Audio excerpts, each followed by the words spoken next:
ده؟ يا نهارك اسود ومنيل، ايه اللي جابك هنا في سرير ابني؟ انا ايه اللي جابني هنا؟ انا فين؟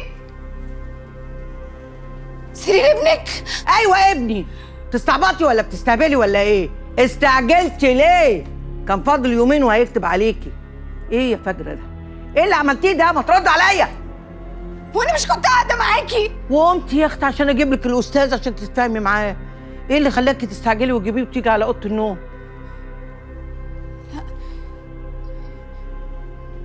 انت اللي عملتي كده صح؟ انت اللي وضبتي كل ده؟ شربتيني ايه؟ شربتيني ايه؟ هكون شربتك ايه؟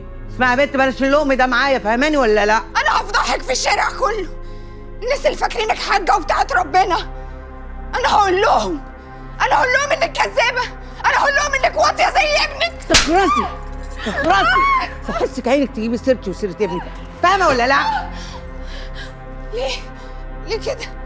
ليه ده؟ انا كنت بعتبرك زي امي.